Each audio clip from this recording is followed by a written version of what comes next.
All right. So, again, we're just trying to figure out um, the whole situation that happened at the pier Hmm. regarding you, Sal.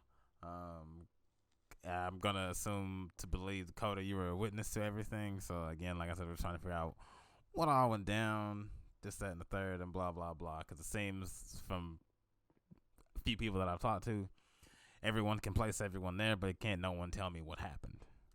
So, Yeah. just for all intents and purposes, I just gotta let you know the microphone is on, as well as the camera up here in the corner. It is Gotcha. recording, and all that good jazz.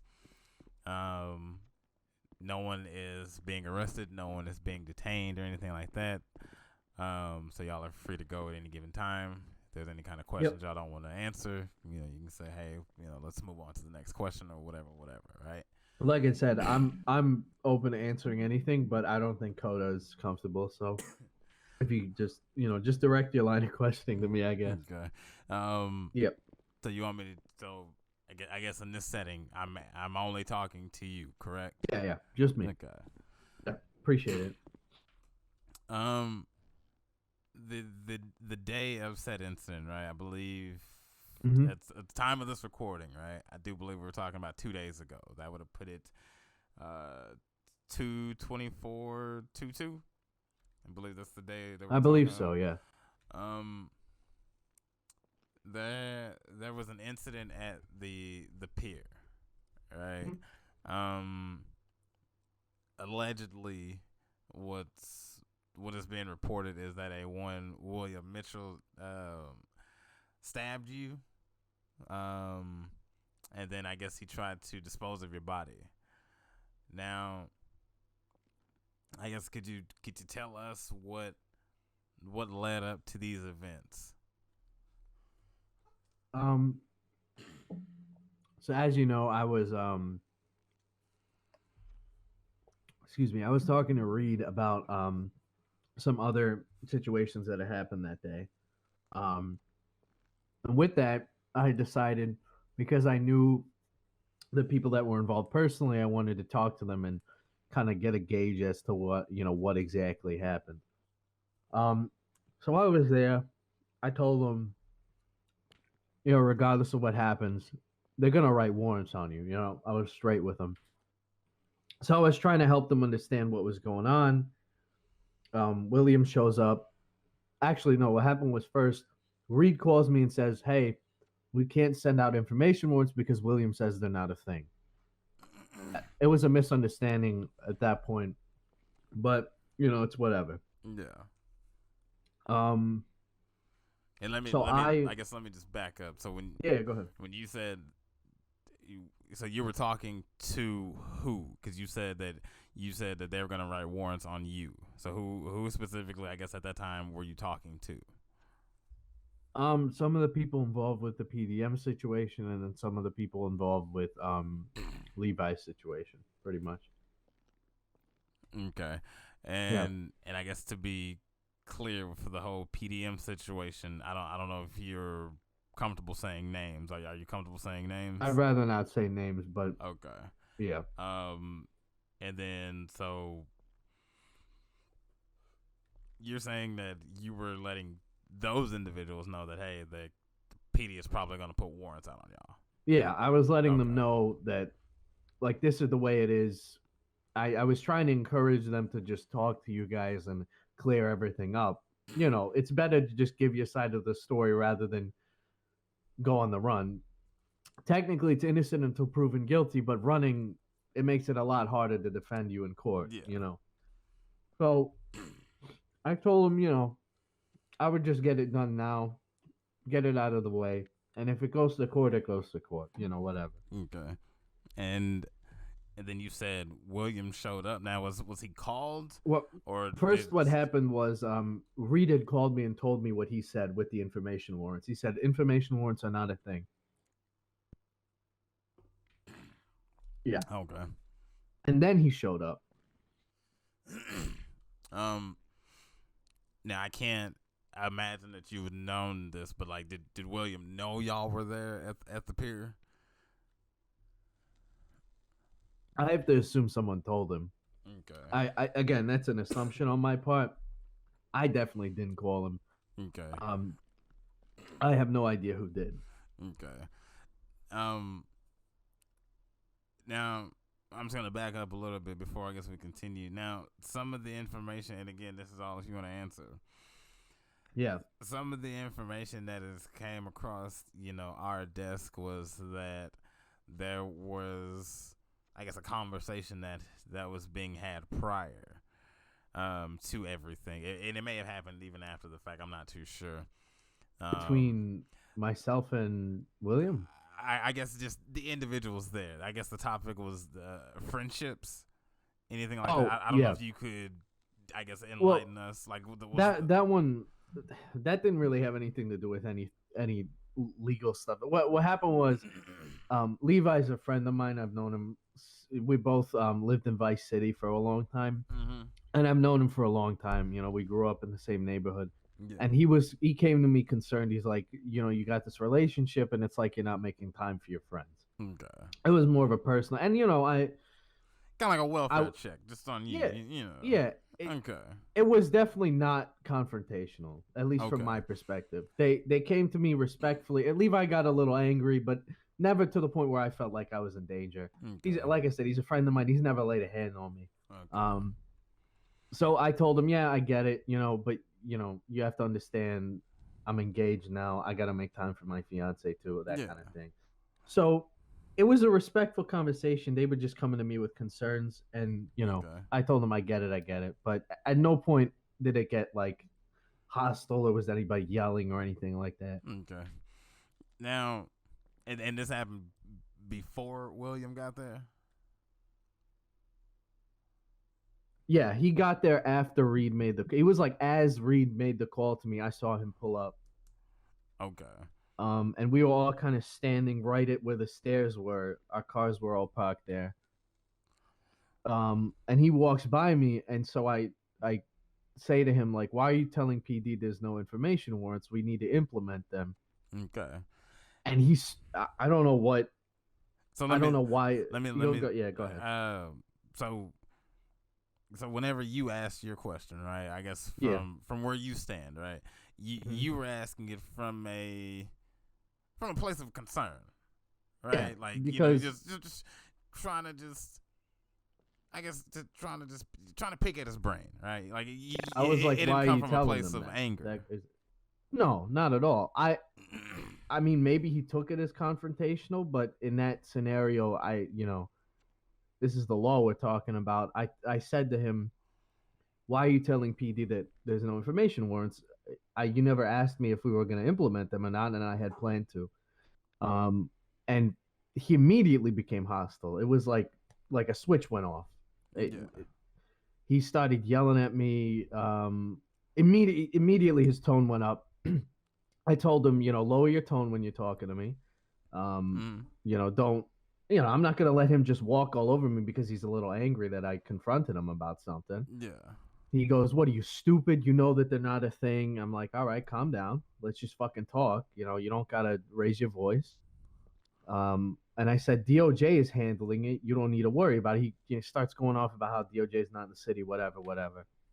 Yeah. I keep, at this point, I feel like he's just venting for I don't know, maybe he's had a bad day. I'm like, all right, get it off your chest. What else do you have to say? And I guess this pissed him off even more. At which point he goes, you know what, Sal, suck my dick. Granted, listen, I'm going to be honest with you. I shouldn't have said this. I did, though. I got a mouth on me. What can I say? Well, I mean, look. For me, and a few people can attest to this because I've said it, right? Because it's the one thing that I'll never still to this day understand is how everyone has this, like, everyone gets on this train, right? Where everyone says, fuck 12, fuck 12, fuck 12, fuck 12, fuck 12, right? But the moment PD says anything in response, like, oh my God, I can't believe PD said that. But it's like freedom of speech is only allowed whenever you want it to be allowed. It's a double standard for sure. It's a two-way street. Like, goddammit. Yeah. That's the issue I was having with it. He thought that he could just come at me and start insulting me and saying all these things. And what am I just gonna lie down and take it? You know what I mean? No. No, that's not how I was brought up. So I told him, I didn't know you found me that pretty. You want me to get on my knees now? And he, no hesitation, pulls out the knife from his belt and stabs me in the stomach. All right. All right. Keep in mind, it had at no point gotten physical. The most it had gotten to was verbal berating. And even It at was a that good point, comeback. It was a good comeback. thank you. It it had felt like, again, the people that were there can attest to it. It was all on his side. I had never gotten hostile with him until he started yelling at me. And even then, I was very calm about it compared to him. So he Okay. pulls out his knife. It was one of those. You know how the metal detecting, What was told to me was one of them little, I guess, like the pirate bayonet knife. daggers. Yeah, or that's something the like one. that. Yeah, a dagger. That's the one. One of the really big ones with the hand guards and the engravings on it. Yeah. Not like one that you can get at the ammunition. He made it. Okay. So he jabs me in the stomach with it. I keel over. I'm trying to stop the blood. He grabs me by the legs, drags me down the stairs, and throws me over the pier. I think at one point during this argument, I had seen Reed's cruiser around the area. I'd seen him in the pier area. The white Mustang, I think it was. Yeah. And I'm guessing that's why you guys were able to respond so fast. So I'm gonna stop you here, right? Yeah, go ahead. That way you can at least understand from our perspective, right? So the whole PDM thing happened, blah blah blah. We already talked to you prior down here at Mission Row, all that good stuff, and yada yada yada. We said, okay, we're just gonna write the warrants. Like, worst case, we get nothing out of it, but at least we can still bring them in for questioning and yada yada yada, right? Mm-hmm. I don't know how we found out, but we knew they were at the pier. I'm not gonna say all of y'all and everyone, but we at least knew for sure Edward and Lumi were at the pier. We at least knew that for sure. Someone called it out on radio. We already had the warrants typed up. They were signed. All that good jazz. Okay. So you figured you would just go and pick them up right there. Yeah. So that was literally the only reason we went to the pier. Right. Like the only. Okay, so it was just really, really good timing. Really fucking coincidental. Like literally, that was the only reason we were there. We weren't there to save your life or anything like that. So, and I know Coda said she's not going to talk or anything, but literally we were backing in just to expect the run, right? Mm-hmm. We backed our cars in down there. I think it's Pearls, that restaurant. Like, if you're looking at the ocean to the right. Yeah, I know Pearls. So we backed our cars in, and then we get out and we start to make our way down there to the pier. Next thing I know, we got Coda coming up to us saying, William just stabbed Sal. And we was like, what the fuck? And then at that point, that's how we knew everyone was there, because we saw Lumi, we saw Edward, yada yada yada. But then, like I said before to some other people, I didn't see your body and I didn't see William. Creed was the one who found your body. I don't know where, but Creed was the one who found your body. And then from there, that's when the whole chase and blah blah blah and yada yada happened and persisted and yada yada. Yeah.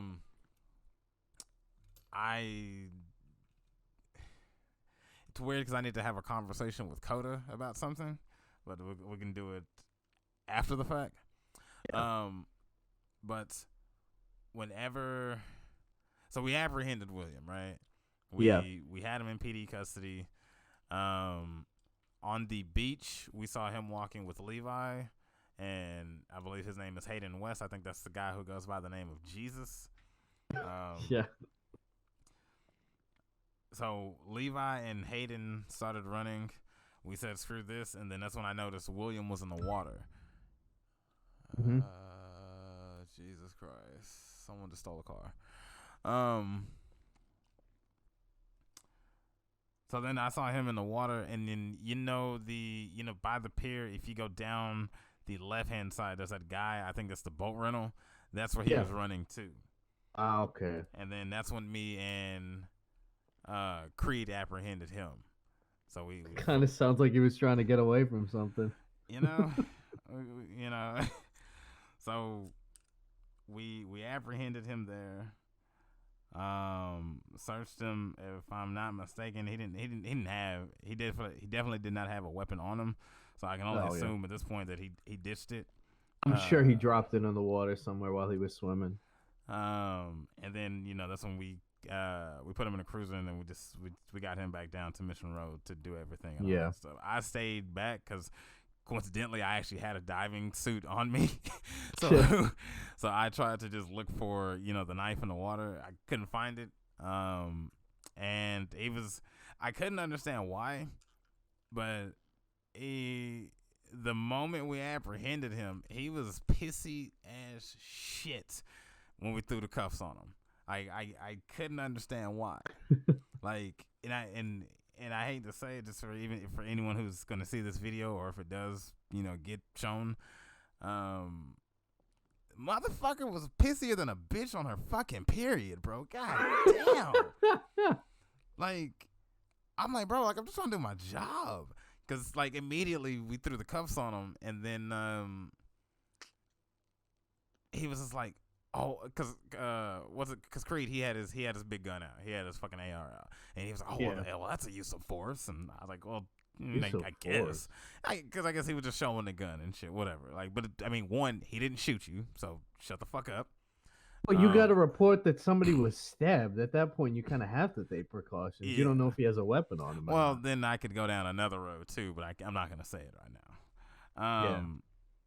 But then too, like, one, he didn't shoot his gun, so like, okay, whatever. Like, even if you're gonna say it's a use of force, whatever, he still didn't shoot his gun. All right, whether he showed it, whatever, blah blah blah. He didn't shoot you, nor did he shoot his gun. Period. Two, he was just like, well, Petey's just so incompetent, this, that, and the third. And I just said, fuck this. Just throw the fucking cuffs on him and come on. Like, I'm not going to sit here and argue with you or listen to you, bitch. Like, I'm not. And then he proceeded to ask me, he was like, well, did y'all find the murder weapon? I was like, bro, I don't need a fucking murder weapon if I have one eyewitness telling me that, hey, you stabbed him. Like, I don't understand why that's everyone's thinking. Because let me tell you now, if I go out there and I do this and this crime, just because they can't find a gun doesn't mean I'm walking away scot-free. No, of course so not. I don't know why that's everyone's fucking thinking. Like, everyone needs to wake the fuck up. But yeah, I wasn't going to sit there and argue with him, so we got him back down to Mission Road and shit. And then by that point, everyone had split off. I believe you were at Pillbox with Clementine, I think? Yeah, I had talked to Clementine while I was there. So, and then, that's when all the events had happened and all that stuff. Shortly after that, a tsunami had came. Granted, keep in mind, we already had him in PD custody. He was in a holding cell. But then shortly after that, a tsunami had came, and he just did not wake up after the tsunami. So that's why we are where we are now. Right. But yeah, like I said, our biggest thing is we just want to get everyone's, side of the story. That way, if this does go to court, I don't want, PMS Panties William getting all, getting his hair in a bunch, talking about we didn't do our job right, this, that, and the third. So this is why I'm actively talking to everyone, getting everyone's statements, trying to do everything that, we possibly can by the fucking book. Right. Yeah. But no, I mean, I think that's about it, really. Like I said, we just needed, just y'all side of the story. And then, because, I mean, honestly, you're the only one who said that he did what he did. Everyone else is just beating around the bush saying that they didn't see anything and blah, blah, blah, and whatever. Yeah, it's this twisted sense of, it's criminal code bullshit that everybody holds themselves to. You know what it is. Yeah. So, it is what it is. My main concern is that this guy is a judge. He's going to try their cases. He's proven that he cannot handle it. Well, see, now it's crazy because this is the same conversation that I had with Ms. Coda before you flew into the city. Whereas certain people, and granted, if people want to, label individual snitches, whatever. I think everyone needs to truly look up the definition of a fucking snitch and realize what a snitch is.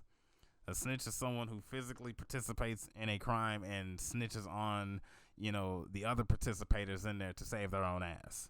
Yeah, that is a definition they said. A regular civilian is not a snitch. If I watch y'all rob a bank and I can clearly make y'all, that's just y'all being sloppy at that point. Like, this is every fucking mobster's fucking movie definition of a snitch and a rat. Like, Believe me, William's seen too many of those. I can promise you that. like this. I mean, just because I witnessed Well, you commit that's the the thing. crime does not make me a snitch. The thing is, especially with that, is people don't understand that a lot of that word it's about obligations. Like if you snitch on your like if you go to the cops to turn in your best friend, yeah, okay, you know what I mean. Like Yeah, that's a little murky. That's just a loyalty issue. yeah. But we're talking about a bigger picture here. This guy is a judge who's going to try cases, and he's clearly shown that he's corrupt and incompetent. He's a Mm-hmm. criminal. That's Mm-hmm. what he is. And now he's going to try these guys' cases when they inevitably do something, and they're going to complain that, oh, you know, but this guy stabbed somebody. Well, you should have said something then. You keep your mouth shut, you face the consequences. I don't know what to tell you. Mm-hmm. So and then that's when I was telling Coda, I was like, people can say that if they want to call her a snitch.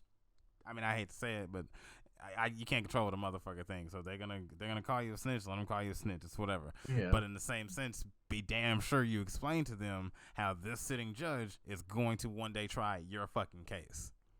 And if we can, show unprecedented bias right now, then I don't really give a shit what anyone has to say, because let's say if he does fuck you in your case, I don't want to hear you bitch or complain or say shit about it, because you damn sure weren't saying shit now.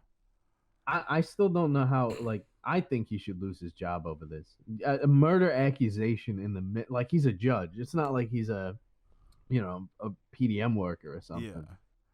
He's a government official, a high-ranking government official at that.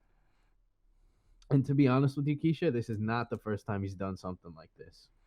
I can promise you that.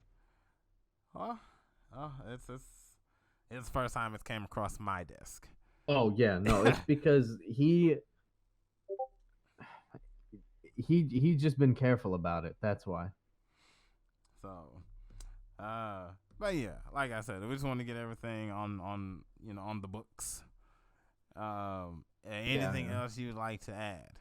I mean, I think that about wraps it up pretty much. But is there anything else you'd like to add in regards to the situation? Anything like that? Not I mean, he was driving a G-Wagon, but I think it was his own personal vehicle. I don't think it was a City Hall one. That's about it, really. All right. Well, with that, I'm going to go ahead and turn off this microphone. This button.